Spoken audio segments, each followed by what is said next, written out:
The clock is ticking. You have just, and I'm speaking to Arsenal here, you have just 4 hours left. Well, 3 hours, 55 minutes because I'm a little late to get the deal done for Eberechi Eze. If you want him to play on Saturday, you got less than 4 hours remaining. The clock is ticking. This is today's Arsenal Transfer Show.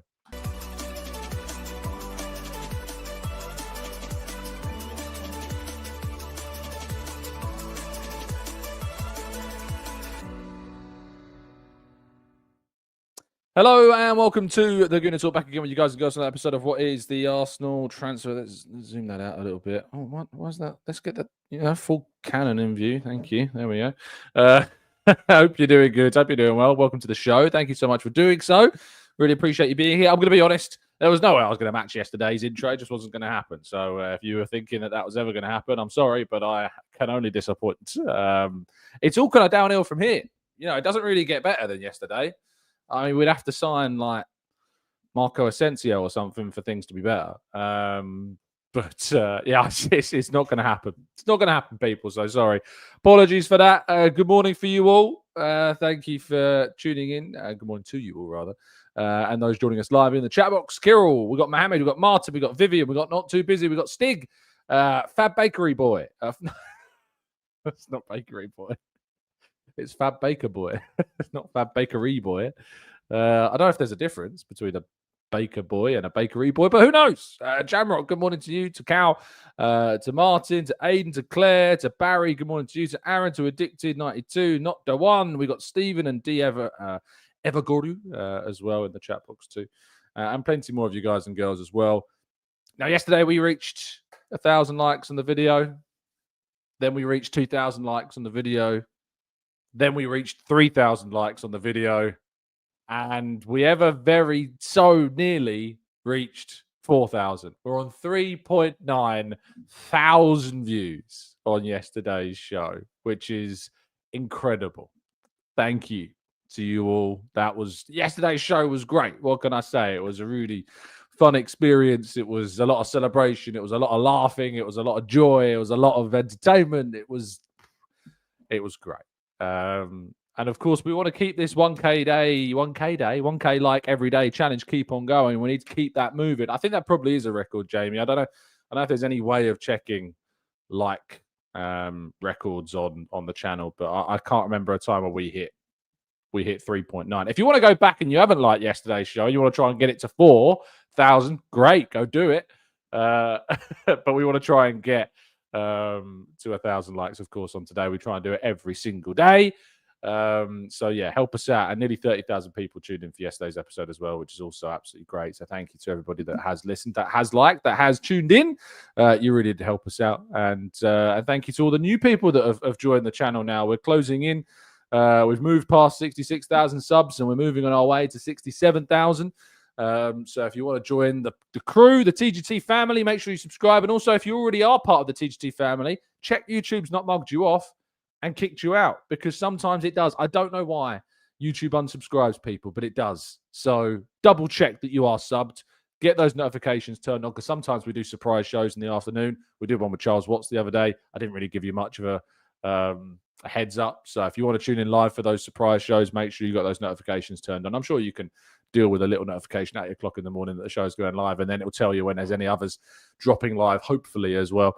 Let's though say thank you to AJ as well. Tom, be ambitious. Let's do 2K daily. I'm not going to be greedy. I understand, AJ. I reckon we could probably do it if I pushed you enough, but we're not greedy here. 7 signings is enough. 1,000 likes is enough. Let's crack on with today's story, shall we? We begin with a roundup of this weekend's Premier League action, which, of course, kicks off this afternoon. So those fantasy heads among you, and, of course, if you want to join our fantasy league, there is a link to our link tree in today's video description where you can find a link to our fantasy page if you would like. But tonight's game, West Ham against Chelsea, 8 o'clock kickoff. Will Chelsea get their first win of the season against a pretty poor West Ham side who've already been beaten comfortably by Sunderland? We will wait and see. Manchester City host Tottenham in the early kickoff on Saturday. Bournemouth against Wolves. Brentford against Villa. Burnley against Sunderland. Big game, that. Arsenal against Leeds United is, of course, the late kickoff. We'll be there covering the game for Football.London. Crystal Palace against Nottingham Forest is probably the biggest game of the weekend because of the drama and the just all of the political European nonsense that surrounds it. That's a 2 o'clock kickoff, as is Everton against Brighton on Sunday. Fulham against Manchester United is the 4:30 kickoff, and then Liverpool have to wait until Monday for their clash with Newcastle. Another very interesting fixture with the Alexander Isak drama that is going on, continues to ebb onwards. And yes, that's going to be a very, very, very interesting game and atmosphere at St. James's Park on that Monday too. So one to look out for. Jeremy Frimpong is said to be injured. He will not be returning until after the international break, which means that he will miss Arsenal's game against Liverpool next week at Anfield. Of course, they got Conor Bradley and Joe Gomez who can cover, but Jeremy Frimpong will not be in that game against Arsenal. He's suffered something of a muscular problem and isn't expected back for a few weeks from now. The details around Kai Havertz have definitely become somewhat more transparent. German outlet Bild have reported that Havertz is dealing with what are described as loose bodies in his knee and cartilage issues. I'm reading from the website here where it says the German striker is reportedly undergoing conservative treatment and is receiving injections. It's a race against time, apparently, because if that doesn't work, surgery seems an inevitable outcome, which could keep him sidelined for even longer. So the good news is that it doesn't sound like it's an ACL injury, which is obviously a big plus. Like when it's knee injuries, you don't want these things happening. But when you've got, stuff floating around in your knee and cartilage issues, they themselves can be, really, really damaging. And if you need surgery, it tends to be a long recovery. You can't work the muscles deteriorate, can't work the joints, and it will be months. If he goes under the knife, it will be months that Kai Havertz does miss. So we're going to have to wait and see. It seems that they're kind of, waiting to find out, what is going to happen with his knee. But the good news, and it is good news, is that it doesn't sound, at least based upon that report, if that report is accurate, of course, we hear from Mikel Arteta today. If that report from Bild is accurate, then it doesn't sound like it's an ACL, but of course, it's still a knee problem.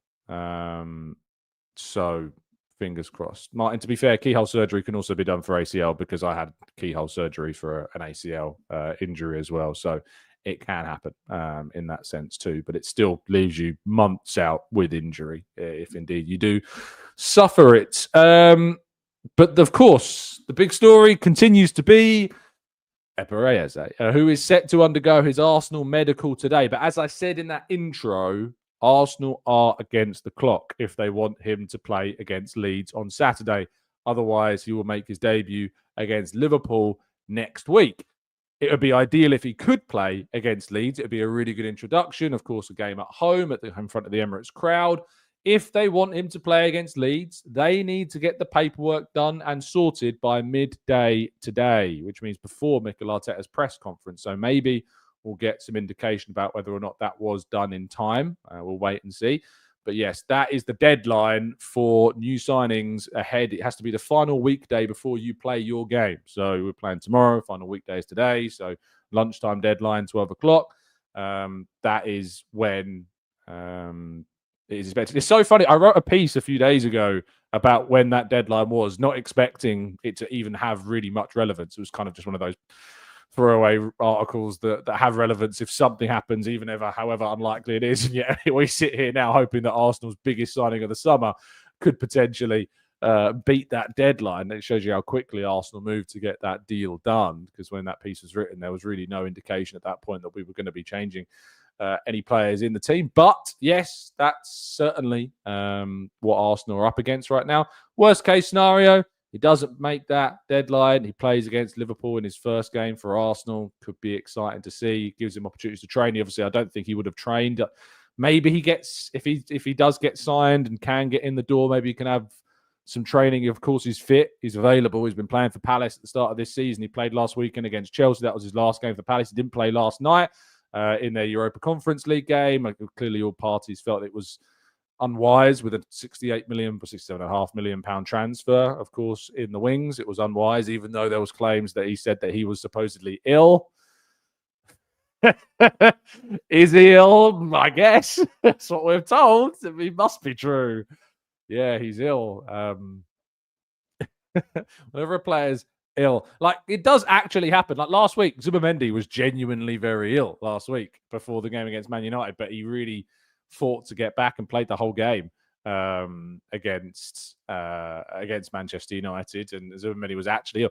Is Eze actually ill? That's the question. We have to take it as gospel because that's what we're told. But yeah, let's wait and see. I don't know if it was a case of if you don't play, it means you could play against Leeds. So what would you rather do? Well, I think I'd rather play against Leeds for Arsenal. Thank you very much. But yeah, we'll have to wait and see. But we will be hearing from Mikel Arteta. We'll talk about that in a second because I want to share this with you. And I have to give credit, of course, Alex from the Different Knock who posted this onto his social feeds. I found it incredible, this graphic, if you can't see it. If you're listening on audio platforms, I'll do my best to describe it. Otherwise, you'll have to move to the 11th minute on the video on YouTube. But it's kind of astonishing, this image. This graphic here tells you the direct offensive contributions through shots and key passes for player comparisons of attacking midfielders and wingers over the last season who have played over 1,620 minutes at least. Only players who played that many minutes in the Premier League. And the metrics are normalized per 100 matches, and the data comes from FBref, of course, which is powered by Opta, so it's very accurate. And what we can see from the players that played last season, which is, of course, done across per 100 touches, is Bukayo Saka ranks the highest in the league, with around what looks to be probably 11 direct offensive contributions, either shots or key passes per 100 touches. The next highest on that list is Salah with 12. 13, I think it was Saka. Salah with 12 on this list. Noni Madueke closing in on around 12 is third. Cole Palmer is fourth, again, around just over 11. And then Eberechi Eze is on around 11 as well, which just shows you kind of how impressive Arsenal's attack could be. They have 3 of the top 5 direct offensive contributions in terms of shots and key passes for attacking midfielders and wingers in the league from last season, with Saka, Madueke, and Eze all in the top 5 for those contributions. That's such a real positive. And I think the Madueke's kind of contributions and the potential that's there is the reason why Arsenal have signed him.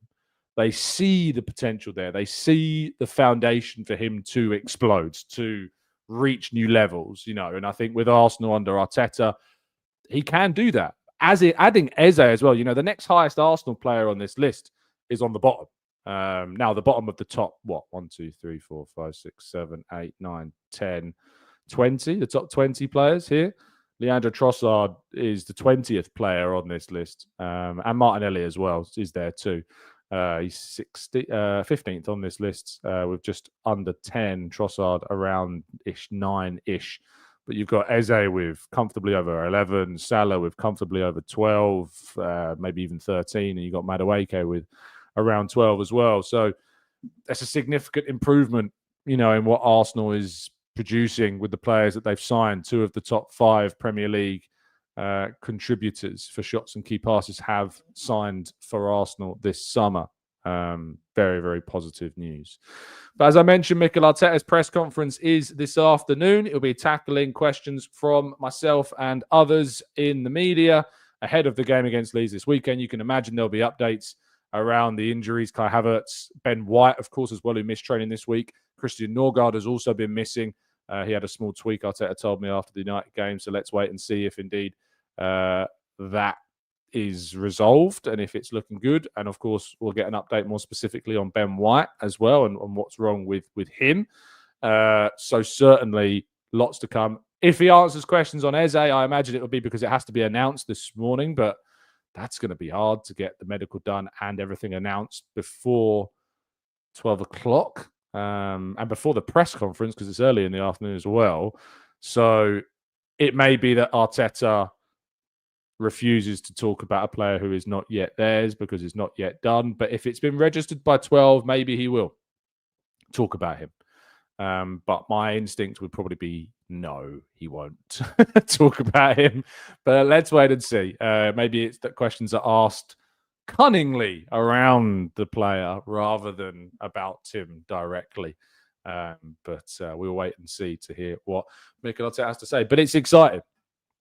It's exciting times for Arsenal. It's exciting times to be a fan. And there's so much potential in that squad now, isn't there? There's so much talent. There's so much attacking verve and quality. And when the likes of Jesus and Havertz return, whenever that will be, that'll mean that they get even more talent coming through the doors.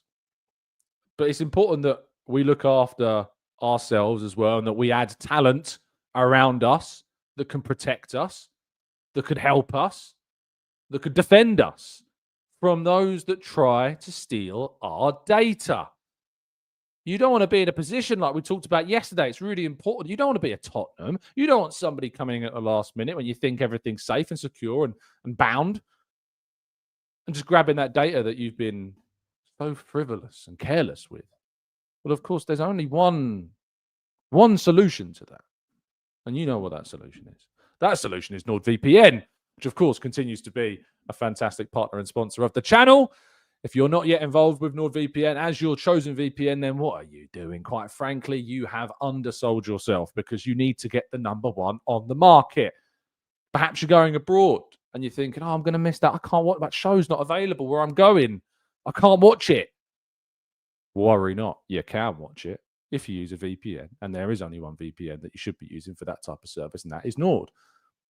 By going through our specific link, nordvpn.com/Gooner, you can get yourself a significant discount off a 2-year plan. And on top of that, because they're so kind, they're giving you 4 months free on top of that as well. Who can say fairer than that? It's a brilliant service. You change your location, it saves your data. If you're using a public Wi-Fi service, it gives you that protection that sometimes you lack when you're on it. You absolutely have to try and get involved with this. Go to the link in today's description. Always is there. Go and check it out. Go and get yourself an absolute bargain deal on the best NordVPN, or just the best VPN platform that is out there, because it is indeed Nord. Right, let's go to part 2. Your questions and more right after this.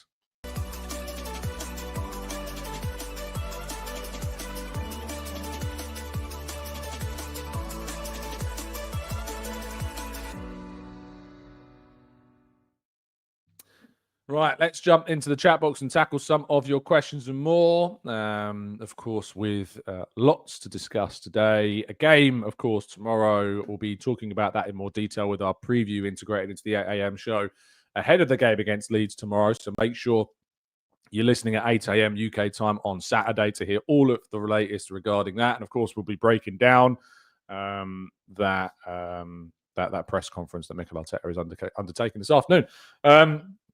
I know the Norgard VPN isn't lost on me, the pun. It just doesn't really quite work.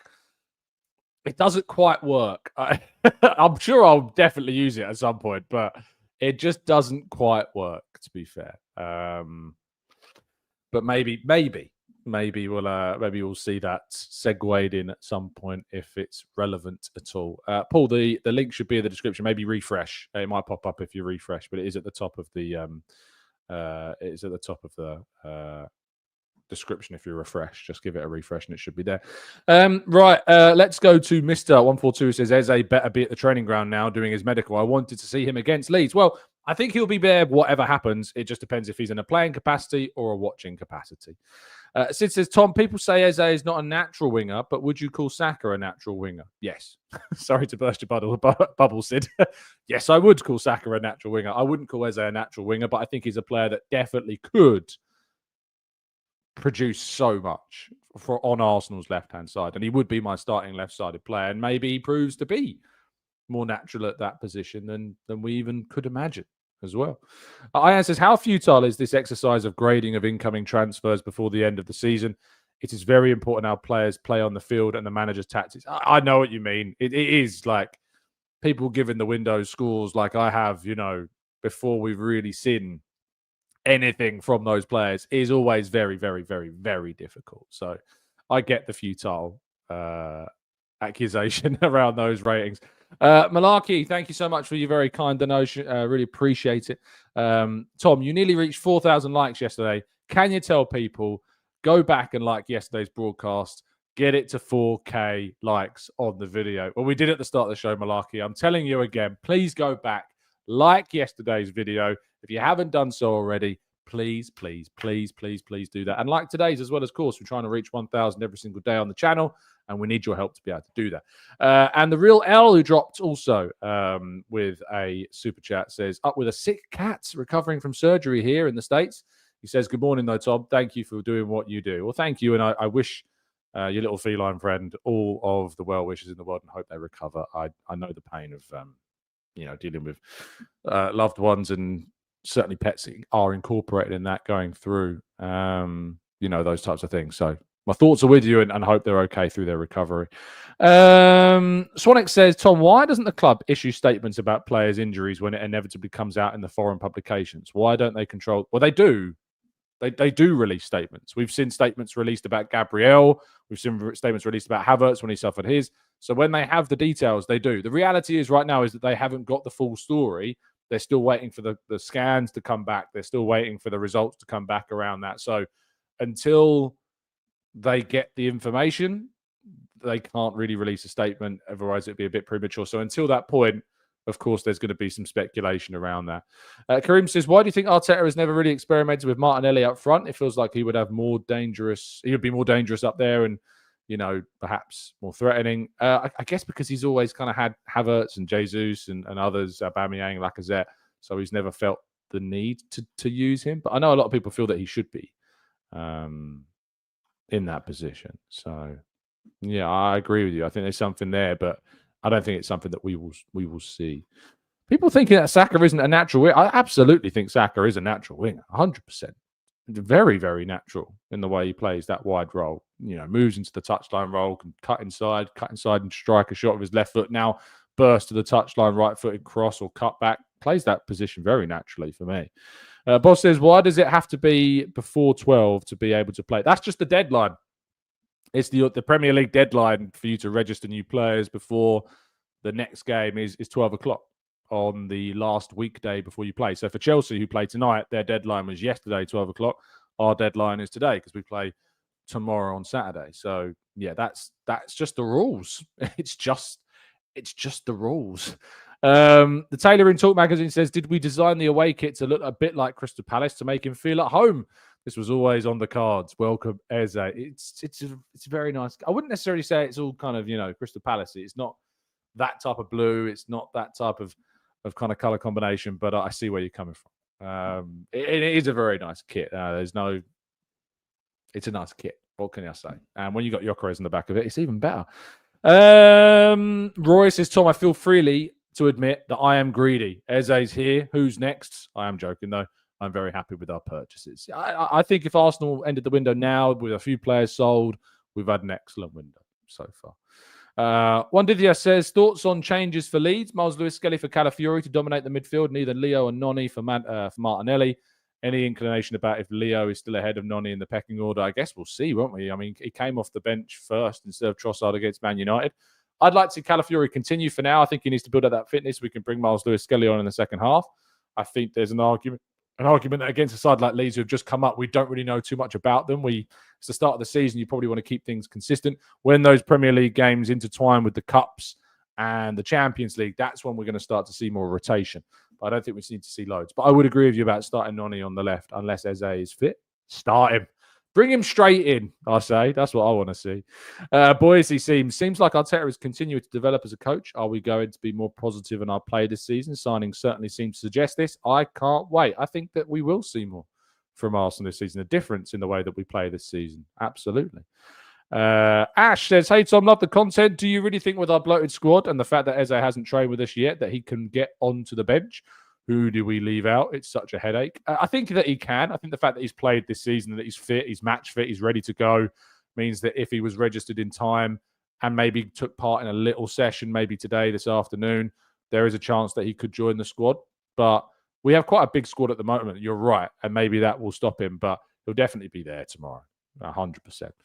Napshot says, would love to see Saka interchange with the Noni sides in game, and hopefully we see that as well against Leeds. Satoki says, last couple of years we've had too many crucial players injured during the season other than adding depth. What else are we doing to keep health and fitness and keeping them injury free? I mean, the club invests huge sums of money in sports scientists. They have really good doctors, and the training regimes and the plans, of course, always bear that in mind. I always find it utterly nuts when people kind of get into these conspiracy theories, say the medical staff need to be investigated, the training ground's too hard, training sessions are too intense. You haven't got a clue. You don't know what's going on. You haven't got a clue. You're not a sports scientist. You're not in there. You don't see the sessions. It is nuts what people are willing to conspiracy about. It is crazy to me. Hundreds of thousands, millions is invested in Arsenal's strength and conditioning coaches and sports scientists and doctors, the equipment that they use, the training programs they're on. You really think the amount of money they invest in wages and transfers and in the infrastructure means they would be unaware if there was an issue, or that they would be carrying on if they knew that what they were doing was ultimately having a negative or detrimental impact? Injuries are part of football. They happen, and they tend to snowball. When you have a situation like a crisis and you've got a number of players in a similar position that are injured, it can lead to a snowball effect. And Arsenal have responded to that in the market this summer. They've gone out and they've signed depth. People say, we've just signed these players and they're just backups. They're not just backups. They're competitive options that provide us the ability to rotate and change and give us depth. Mosquera is a really important signing. Norgard's a really important signing. Kepa's a really important signing. Moni Madueke is a really important signing to give us that depth, the alleviation of pressure and stress. The volume of games that we play means that we need to rotate more, and that's on Arteta as well. He's going to have to be better at rotating this season, and hopefully we see that. And says fragments or loose bodies may disappear with conservative therapy if the body's repair mechanisms can gradually break down and absorb the fragments, but this process is unpredictable and can take months. Anthony's been Googling. Kyle, thank you so much for the kind donation as well. Says Tom, thank you for all the great work this transfer window recently. I became a member and I'm super proud to be part of this community that you've built. Looking forward to another great season. Goodness, thank you, Carl. That's really kind of you, and thank you for your very kind words indeed, and welcome, of course. I hope you've enjoyed your time with us. Let us know if you're in the Discord server. I need to be more active in the Discord server. I'll be very honest with you. I've had a lot going on in the last month or so. I'll probably be able to talk about what's been going on a little bit more in hopefully a couple of weeks' time, and hopefully it ends in a positive way. But even if it does end in a positive way, there's other stuff that's going on. Some of you might even be aware of it if you had your ear to the ground in terms of journalism recently. But I'm not talking about it specifically at the moment because I don't need to. I don't have clarity on a lot of what's going on at the moment, so I don't have the ability to really talk about it. But I will talk about what's been going on recently, and I'll be very, I'm very open and honest about these things usually. And one of the big things that I've really benefited from in the last kind of 5 weeks is that a therapy session is one of the most important things you can do for yourself. If you're able to get therapy, I just went through the NHS on you can get it through the NHS. You have to apply. There's a long waiting list. I had to wait a long time to get it. But if you're able to get therapy for, my stuff was like catastrophizing and worst case scenarios and things like this, it's really good for stuff. So if in any way you can go and get yourself some therapy, I'd highly recommend it. Even if you don't feel like you need it, but you feel like you've just been struggling with stuff recently and the stuff's been affecting you in some way, please go and get the support. It's amazing what a difference in your mindset can do. And things have definitely snowballed over the last year. I've been able to put on a pretty solid mask while doing these shows at times, and even when I'm at games or even when I'm meeting people. But I don't mind talking to you all about stuff like that. I think it's important to talk about stuff like that. And I think it's important to discuss it because absolutely you guys are an amazing community. That's why I always say it. That's why I continue to double down and continue to say that we have the best community on the platform when it comes to the Arsenal YouTube in space. And you guys are brilliant for that. So people like Carl leaving very kind comments like that, people who said very kind DMs, they mean a lot. I try not to miss as many as I can. I try and respond to as many as I can. It's impossible to me to get to all of them, but I really do try to get to as many as I can. So thank you, Carl, for your kind words. Know that it helps. Know that it means something. Know that it does reach me. And Justin's dropped one, says, let's hear you say seen. Now say sin. Yeah, I mean, that's just how I speak, Justin. It's where I'm from. I know it doesn't. I know it gets on the nerves of some people. But if you want to get uppity about people's dialects, yeah, I can't help you. That's just the reality of where people are from. They say things in different ways. So make sure you go and check it out. Stephen, thank you for your kind donation as well. That's very kind. No message. I'll make sure I look out for another message if one comes in. Sometimes people click enter before leaving their message thinking that they got a chance to leave it afterwards. So if you leave a message, don't drop a super chat in, just leave a normal message and I'll try and get to it. And Juan Didier's gifted a membership as well to somebody random on the channel. I'll make sure I leave a brand new link to our Discord server for our members in the community tab a little bit later on. If you are an expert member or a TGT ambassador in our membership schemes, you can join our Discord server, which is a great place. It's like the live chat, but it's all day in lots of different contexts. We have different channels. We have sports channels. We have not just football. We have loads of difference. We have just channels about let's just talking. People can discuss their mental health if they want to. If they're struggling, they need to talk to somebody. We're not professionals, but we are just people that you can. The people in there that just offer advice, support. Parenting. I think we've got a parenting channel in there. There's some really great channels in there in that Discord server where people are willing to offer advice and some kind words. So if you've not checked out our Discord, if you're not in the Discord, if you're not a member yet, you can, I think it's like £3 a month or something like that, to go and get involved. So go get involved. Go get involved. And Stephen says, Tom, I'm buzzing since I'm taking the family to the match on Saturday. What are the chances of Arsenal unveiling Eze? And how do you think Eze will also help Gyökeres, giving him more chances? I love the fact that it's a late kickoff tomorrow. I did think about doing a little meet and greet thing tomorrow. I mean, if enough people are interested, I'm happy to do that. I know that I might try and rope some other fun faces in if I can, because I know that a lot of people are around at the game tomorrow. It's the first Premier League game of the season. I don't like getting people swarming to certain areas. Sometimes you don't want to put that stress on certain pubs and stuff at certain times, but I might do that. So if people are interested, drop me a DM and we'll see what happens. But I know that it's really difficult at times because I have to be in the ground like 2 hours before kickoff, which is really annoying for people who want to say hello, just before the game starts, because I'm usually in the ground really early for work purposes. So, but Stephen, if you're over, let me know. I'd love to say hello. I know you've been a long time listener of the show as well. Eddie says, do you see a scenario where signing a left winger without being able to sell Martinelli, like getting funds from selling, let's say, Zinny, Reece, Vieira, Carl Hein, etc.? I think from a perspective of a left winger, it would have to be a real market opportunity, like a loan, or we manage to sell somebody like Martinelli, or somehow Trossard leaves even after signing a new deal, which is very unlikely. But I think we'd have to see some major outgoing, and obviously our other sales would need to happen as well, like your Reece Nelsons, your Zinchenko's, your maybe Kivior, or definitely Vieira. Carl Hein looks like he could be on his way out. He's being linked with a move to Werder Bremen. Suggestions are around €3 million for that deal. So Carl Hein's time at Arsenal seems to also be coming to an end. Forgot to put that in part one, actually. It's just come to my mind. But yeah, Carl Hein looks like he's going to be on his way out as well. Chris says, it isn't clickbait. Arteta has now spent over 950 million, which is over €1 billion. He needs to start winning big trophies. I don't think it's clickbait to say that Arteta needs to start winning big trophies. I think it's clickbait to say that that amount of money entitles him to trophies. It's not as much money as a lot of other clubs have spent since their managers took over, for instance, like Pep Guardiola, for example. And of course, there is a big... The thing, whenever you see kind of these comments about how much Arteta has spent, the one thing the people saying these comments always leave out is the squad that he inherited.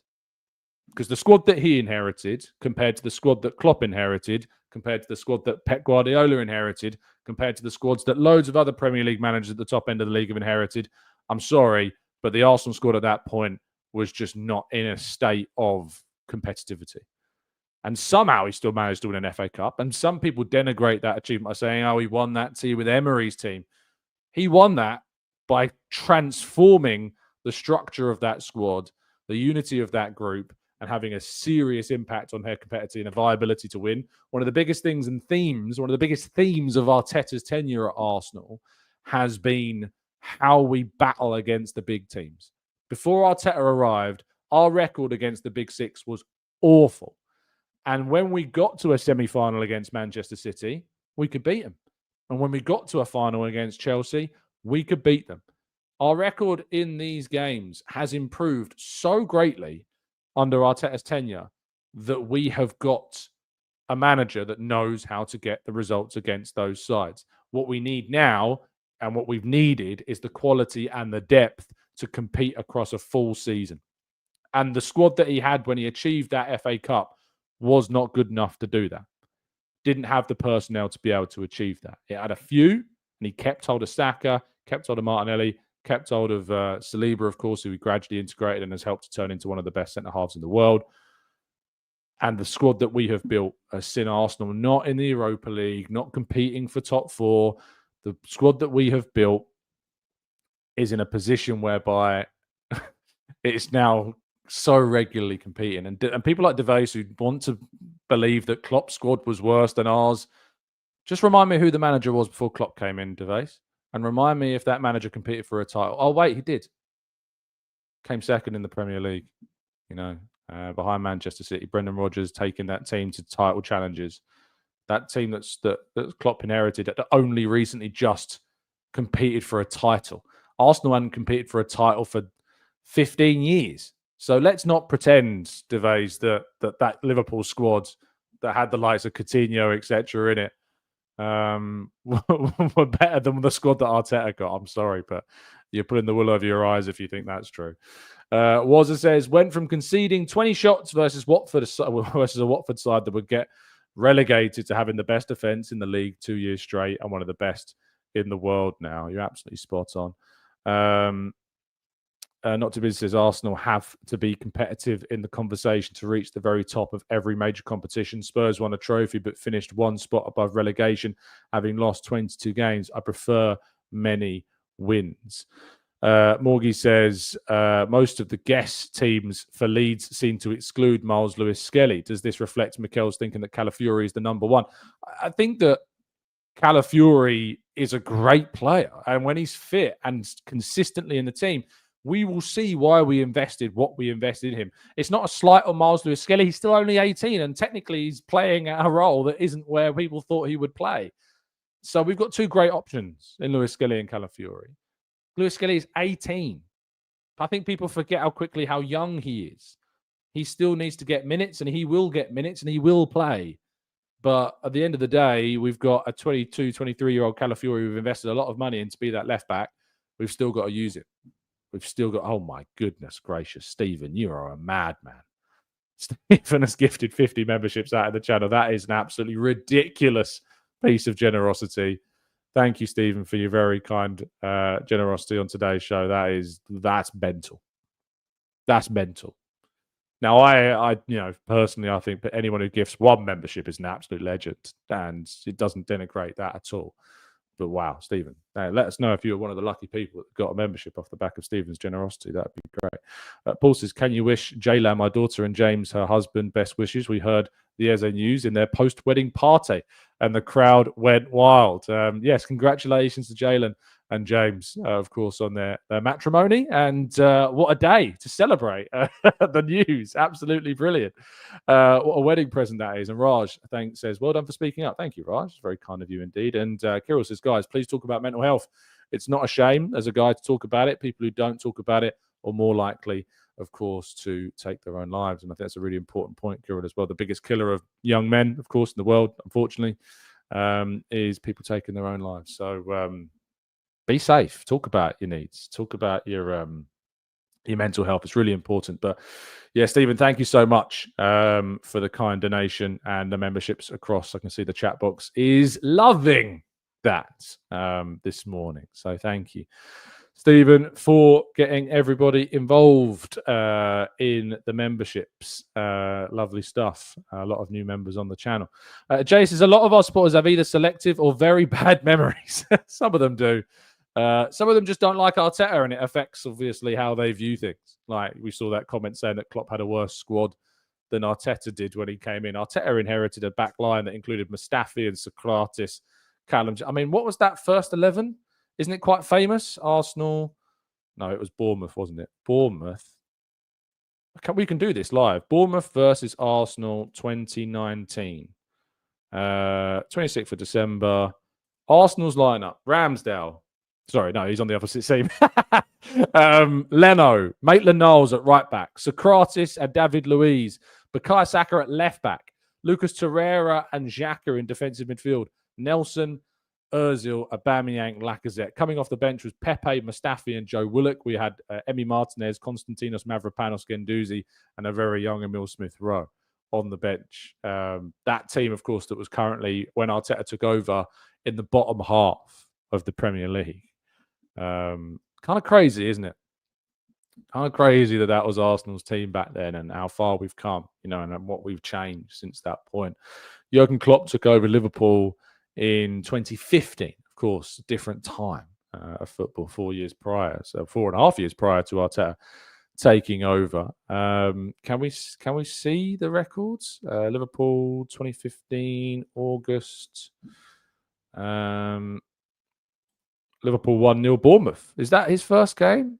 100% start. No, it was the game before that, but we can probably get a good look at the lineup on that day. If we can. Liverpool 1-0 Bournemouth. 1-0 in August of 2015.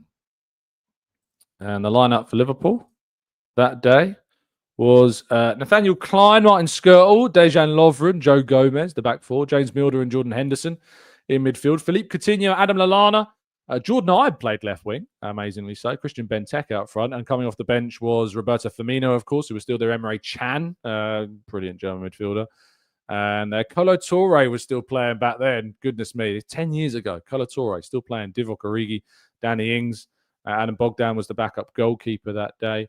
But I think they had some injuries because I'm pretty sure that Mamadou Sakho played for them that season. Liverpool 2015-16. Of course, soon after that, they added the likes of Sadio Mane and Mohamed Salah. Let's have a quick look at that squad. So, yeah, Mignolet was the goalkeeper that gradually would be replaced. Nathaniel Klein, Jose Enrique, Kolo Touré, Dejan Lovren, Joe Gomez, Mamadou Sakho, indeed, as I said. Martin Skrtel, a youngster John Flanagan, remember him? He was quite young at the time, only 23 years of age. Thiago Ilori, of course, as well, Portuguese defender. In midfield, James Milner, Philippe Coutinho, Jordan Henderson, of course, have become a Champions League winning midfielder and an England European finalist, World Cup semi-finalist with England. Adam Lallana, Lucas Leiva, Emre Can, Joe Allen. Ryan Kent still at Liverpool at that point. That's hilarious. And Christian Benteke, who they spent a lot of money on at that point to be their new centre forward in that season. In fact, under Klopp, they bought Benteke from Aston Villa, I think. Roberto Firmino, Daniel Sturridge was still there, but he was injured at the start of the season. Kind of mad to think the squad that they had compared to the squad that Arteta had in comparison to their rivals, of course, at that point. And only just, I think, the year or two prior, not the season just gone, the season before that, they just competed for the title under Brendan Rodgers. Arsenal, meanwhile, of course, were still playing Europa League football and getting battered in the final by Chelsea when Arteta took over. We were in the bottom half of the table. Kind of mad.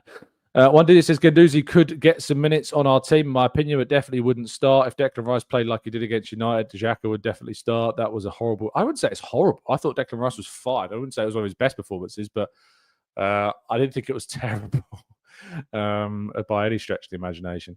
Vuk says, just to say hi, Tom, I'm following your career for 4 or 5 years now, and I admire how you're progressing. I really like what you do, mate, and hope that you continue to do good things in journalism. Thank you, Vuk. That's very kind of you. What a nice comment.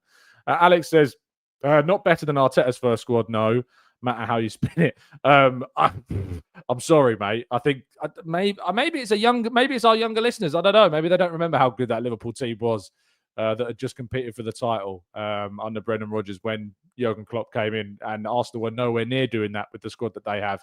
I know you look at players like Ozil or Aubameyang in isolation. Arsenal are nowhere close to competing for titles when Arteta first came in, that squad, whereas Jurgen Klopp's squad were.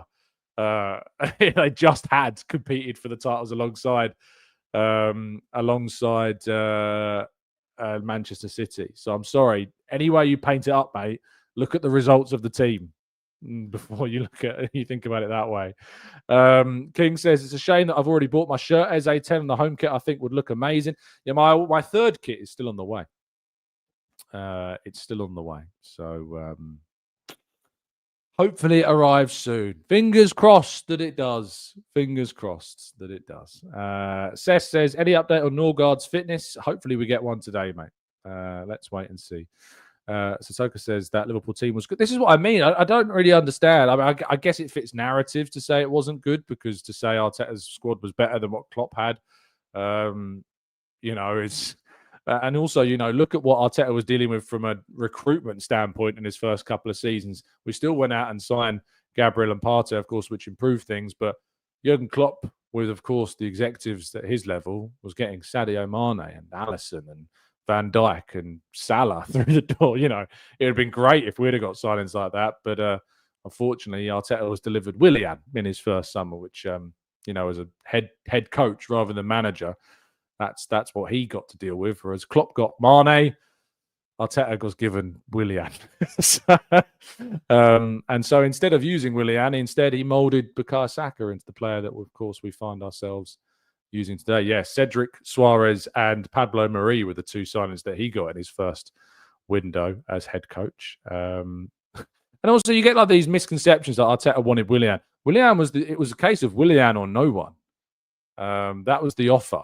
It was based, Arsenal do not have the money. Arteta recognised immediately that Arsenal had a defensive problem. So in his first summer window, he was big. We need a really good centre-half and we need a good defensive midfielder.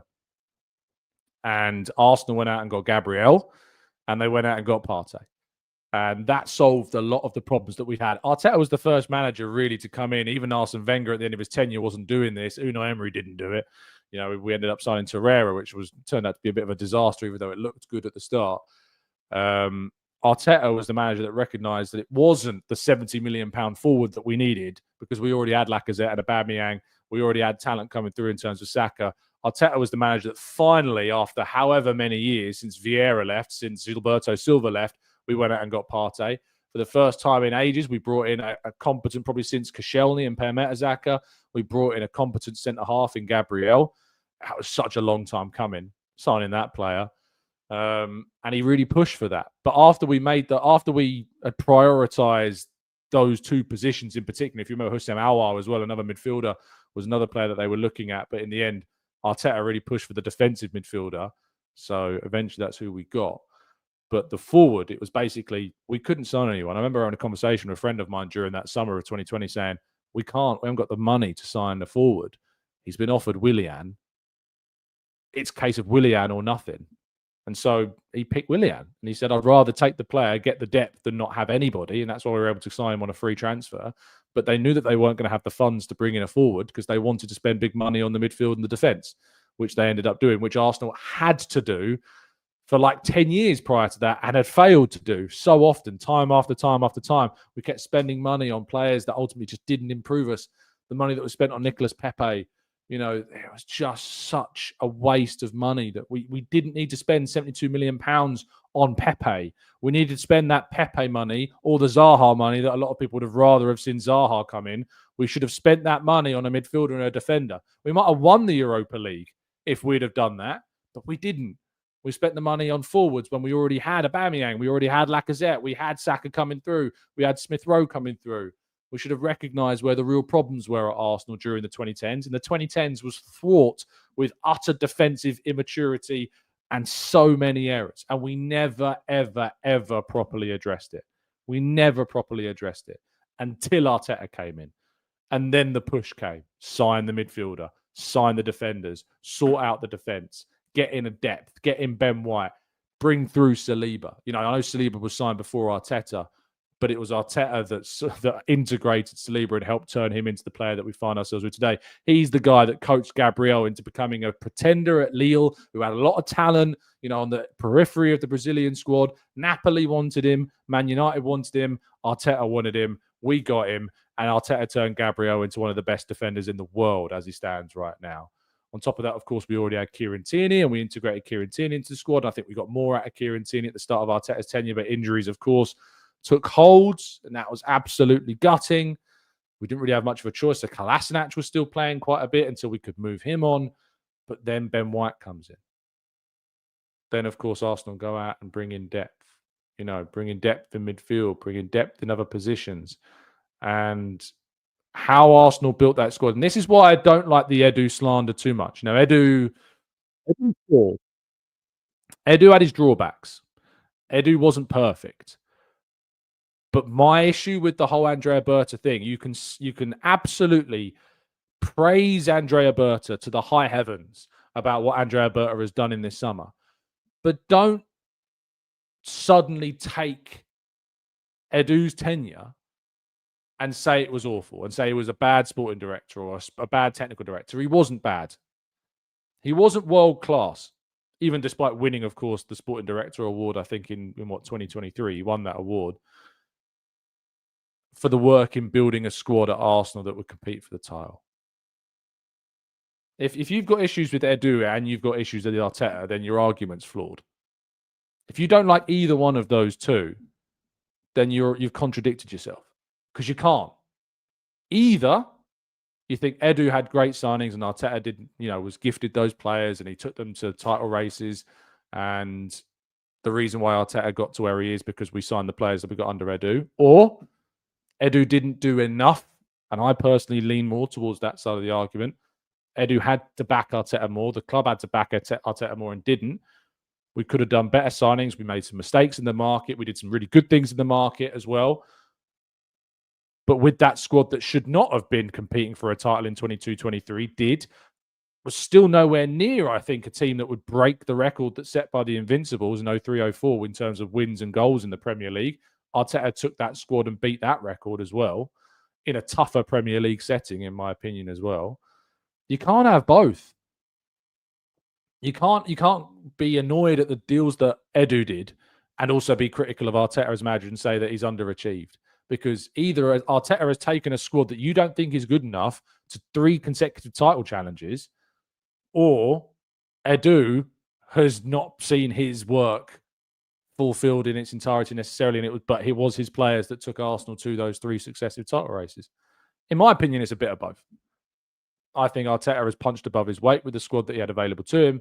I think Edu built a squad that was, in the end, capable of punching above its weight, but needed more and didn't quite deliver everything. There were some mistakes. There were some sales that were not good enough. Your Lenos, your Genduzis, your Mavropanoses, we sold players too cheaply in some of those instances. But in the end, Edu actually got some really good sales through the door. Your Ballagans, your Nketiahs, your Ramsdales, your Smith Rowes, your Joe Willock. These guys did bring in some really good funds for Arsenal, but there are a lot of elements to it. So for me, Edu was a 7.5, 8 out of 10 sporting director. I think it's really harsh to go lower than that for a guy that helped build a squad that took Arsenal into where it is now. But Andrea Berta has kicked things off with at least a 9 out of 10 window. But obviously, we still need to move some players on as this window comes to a close. Iwobi was not Edu, Chris. I think it was Sanyehi. I think Iwobi's sale. I might be wrong. I'll double check for you. I'll hold my hands up if I am. But Iwobi left Arsenal in the summer of 2019, which was Raul Sanyehi. I know Edu was present, but he wasn't the decision maker. That was more Sanyehi. So Edu's kind of technical director role in its controlling factor came into being when COVID happened and Raul Sanyehi was made redundant and moved on. So that's what it was. Lots of kind words coming in the chat box as well. Soup says, just remember our poor selling record preceded Edu. He was faced with turning around. Yeah, and that's true. That's an important factor to point out, is that Edu also inherited not the best assets. But what I would say is that there were assets there like Mavropanos, like Leno, that should have been sold for more and weren't. So I think there's bits of both there with Edu. Some good sales, but I think there is a lot of examples of underselling and sales that weren't getting us maximum value. Let's go to... Let's scroll up in the chat a little bit more. I'm sure I've missed some comments in that monologue that I just went on.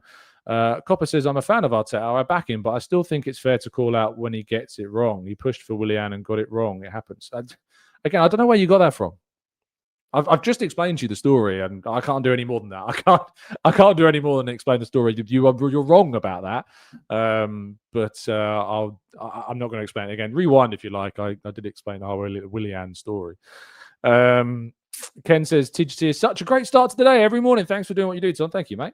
Paul says, Klopp inherited the Liverpool team that didn't win the league because of a Gerrard slip and a Demba Ba goal. Arteta had Mustafi and Kolasinac.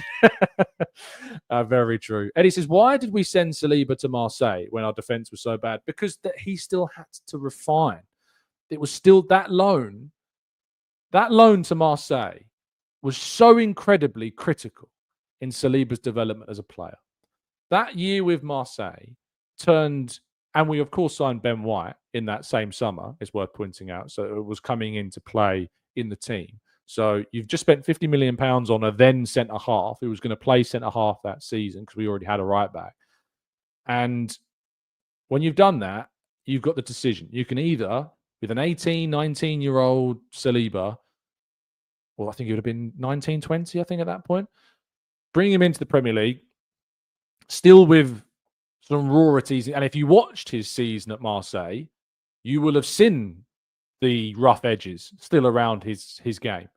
The defensive mistakes, the distribution, the aerial ability. There were question marks about Saliba in those particular aspects of his game. And so they sent him on loan. And those aspects of his game were rounded and refined to a degree, not perfectly. And still today, they aren't exactly perfect. There's still errors in his game. But that loan was so important. So the next season, we moved Ben White to right back. Saliba comes into right centre half. Got Gabriel, and you start to build up those relationships. That Marseille loan was so important to Saliba's development as a player.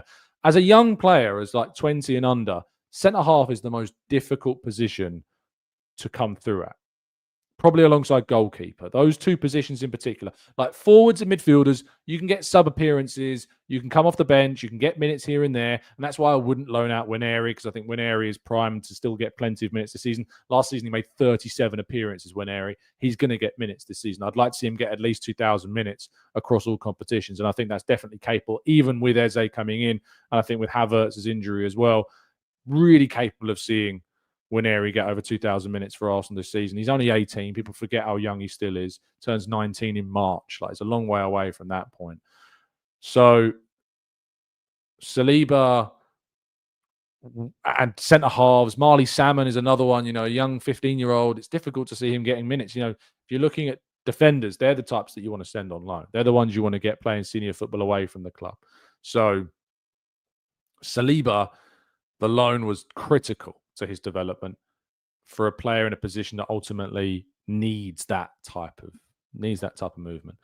Jay says, I'm not sure it'll be 2,000 minutes. Well, I mean, the question is why not? There's going to be injuries. There's going to be rotation. There's going to be cup competitions. There's going to be loads of times where Nwaneri can play. So I think we should be targeting 2,000 minutes for Nwaneri. Last season, he got 1,378. So it's only 8 more matches, 8 more full games. Gets us to the 2,000 mark from last season. Just 8 more full games on top of what he did last season. That's all I'm asking. I don't think that's a massive jump. 8 more full games in the next season, especially when you've got Havertz injured, and we're going to have other injuries, I'm sure, as well. I know we've made signings, but yeah, I think that Nwaneri should be starting every League Cup game. Should be starting the FA Cup game. Should be starting some Premier League games here and there as well to give players a bit of a rest and give him the opportunity. Should be coming on for the last 30 minutes of games, maybe even the last 45 minutes, depending on what the scoreline is at half-time. So I don't think it's a big jump, Jay. I don't think it's a big jump at all. Aoife says Nwaneri should definitely be able to get that. He should be starting more games. One Diddy says, I think Klopp finished 8th in his first season and then beat us to 4th in his second season. Yeah, I think you're right. No, he can't have finished 8th. Arteta finished 8th. No, sorry. What am I talking about? I'm being an absolute fool. Yeah, Liverpool. league finishes. Historical placements, that's what I want. And he came in 2015, so I need the 2015-16 season. 2015-16, Liverpool finished... Oh, he did, you're right. Finished 8th, then 4th, then 4th, then 2nd, then 1st, then 3rd, then 2nd, then 5th, then 3rd, then 1st, then 4th. So you were right. Yeah, finished 8th in 15-16, then jumped straight up to 4th. I'm not surprised. That was the season where they signed Sadio Mane. It was huge for them. I know they lost Coutinho, but Sadio Mane coming in was massive alongside a couple of others. Then 4th again, then 2nd, then 1st, then 3rd, then 2nd. Yeah. So he took like that one season to kind of settle, and he was quite fortunate because there wasn't as much competition for Liverpool to do that as there is now for when Arteta took it. That's another point. When Jurgen Klopp came into Liverpool, the league was not as competitive as it was when Arteta came into Arsenal. Nowhere near as competitive. So that also 100% was clear. Right. Thank you so much for tuning in. Really appreciate your time. I hope you have an absolutely fantastic rest of your day. Been going for over an hour there. I'll just check the clock. I've gone over what I expected to do this morning. Really appreciate you tuning in and reading and listening as always. So I'll be back with you tomorrow morning, bright and early, 8 a.m. to give you a roundup, of course, of that press conference that I'll be attending this afternoon. Stay safe, stay well, stay happy and respectful. And as always, up the Arsenal.